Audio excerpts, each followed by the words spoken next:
Nobody cares about the Big 12 though, because the Big 12 sucks, and like that's why people vouching for y'all. Like y'all about to start getting Notre Dame treatment. People about to stop vouching for y'all to go to the playoffs because y'all do the same thing every time y'all get in.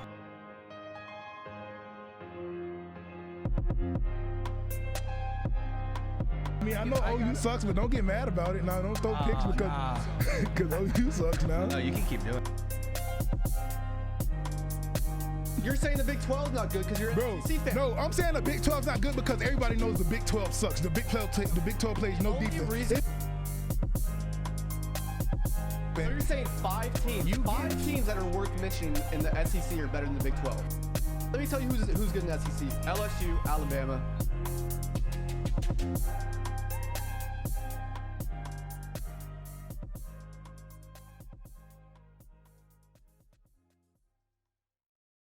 What up, what up, what up? You're tuned in to Sports Talk with Amari and Christian, and today we have our Friday game picks. Let's go out to the Big Ten, Indiana versus Ohio State. You know, Indiana's starting out 4-0, ranked number 9, Ohio State. Last week their game against Maryland was canceled. Who do you have in that one for 11 a.m. kickoff? I got Ohio State in a close one. You know, I think I'm going to pick an upset right here. I think I'm going to have Indiana. I think Indiana's on a little bit of a hot streak. They are hot, but they are not Ohio State hot. Yeah, I think they can catch Ohio State sleeping, especially after Ohio State missing last week's game. Plus, I mean, if Ohio State loses, it does help my Sooners a little bit. So I'm going to take Indiana by 3. No, I got Ohio State by 7. And then let's go out to Cincinnati and Central Florida. Central Florida, I mean, they used to be the top dog for non-Power 5s. Right now they're at 5-2.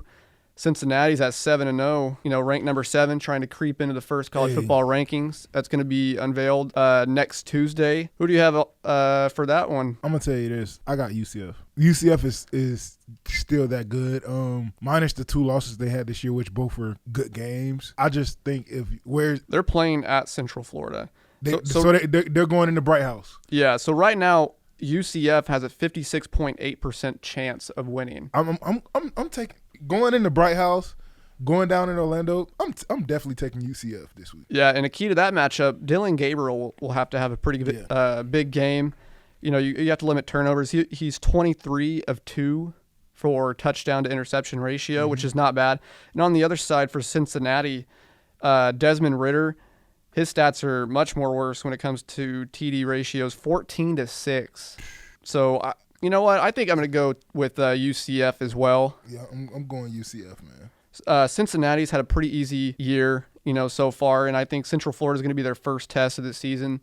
So I'm going to go UCF by 14. I don't know if I'm going by 14. UCF they like shootouts.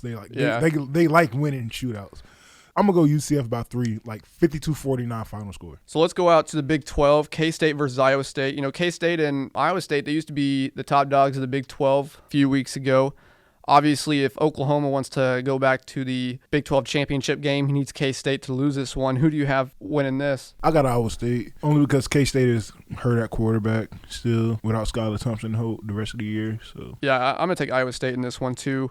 Obviously, they had a pretty bad loss in terms of, you know, a letdown, a close loss against Oklahoma State earlier in the season. They should be at 1 loss on the season, but coming in 5-2, I think that their eyes are on the Big 12 championship game right now. Previous seasons, when would you ever see Iowa State holding the number 1 spot in the Big 12? So I think I'm going to have Iowa State in a close one. They're both good teams. I think it's going to be a chess match between the both of them. They play really good defense. I think it's going to come down to whoever can establish the run first, but I think Bryce Hall is going to do a really good job for the Cyclones in that category, so I'm going to take Iowa State by at least 10. Next game, one of my favorite games on the schedule for this week, Wisconsin, Northwestern. Northwestern is getting a lot of respect, a lot of hype right now with what they're doing. Wisconsin coming off that Michigan win last week and coming off of missing a couple games due to coronavirus. Who are you taking, Christian? I think I'm going to get Northwestern in this one. Although Northwestern's quarterback has struggled a little bit with 4 interceptions already, I don't think we've seen enough for Wisconsin. You know, they're 2-0. Yeah, that's great. You know, they're pretty pass dominant, but I think Northwestern right now is running the ball a lot better against Wisconsin. I think this is going to be a close one, obviously. You know, the Big Ten likes to play close ball games, a lot of defense, a lot of run, but I like Northwestern in this one. I'm definitely going Wisconsin. Northwestern haven't sold me yet.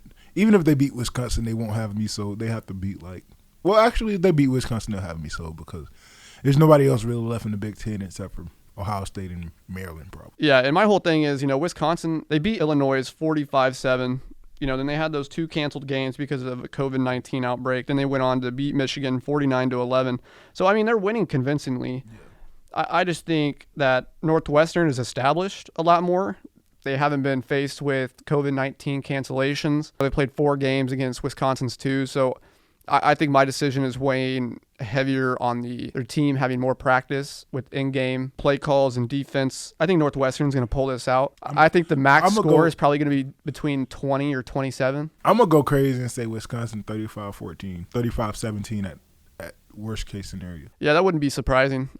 Wisconsin has definitely proved that they can throw the ball a lot better. What do you think the key to this matchup is? Dominating on defense. Whoever has a better defensive performance will win. It's going to come down to, whoever gets the most turnovers. Yeah. I think whoever has at least 2 turnovers on the game is going to win. Yeah. So up next is Oklahoma and Oklahoma State Bedlam.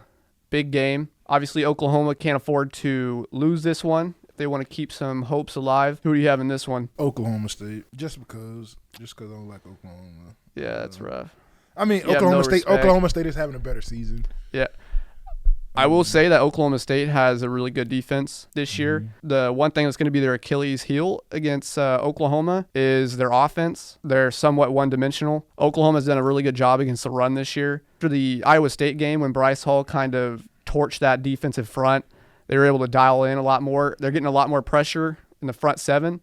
So I think if we could contain Chuba Hubbard to under 100 yards on Saturday, then Oklahoma's going to run away with this, because there's no way that Oklahoma's going to come out here and let, one person destroy their defense, especially with how... That's what you think. Yeah. Oklahoma's defense could surprise me. Oklahoma State could come out here and absolutely torch them and put 59 on them. Yeah. So it could happen. Obviously, I'm an Oklahoma fan. I'm going to go OU. I think it's going to be a high-scoring game. I think it's going to be at least 42-28 Oklahoma. I think Oklahoma's going to pull it out in the fourth quarter. But next on our list is, it's not a game pick, but it's important to note because Texas A&M, this is back-to-back weeks that they've had to postpone games. With the College Football Playoff Committee meeting on Tuesday, what does this mean for Texas A&M?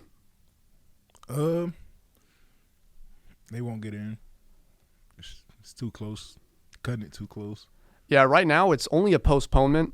Yeah. But if you look at it, the chances of them rescheduling those games is slim to none. It's not slim. I'm going to tell you this, because the SEC has a conference championship, which Texas A&M can't make it to the conference championship because they're behind Bama.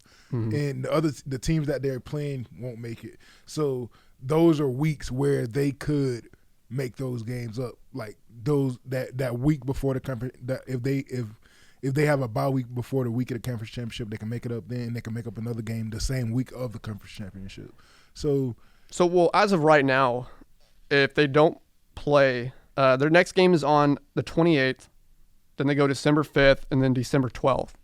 Mm-hmm. So in reality, there's only room for one makeup game, which I think that still puts them in position to be that number 5 team.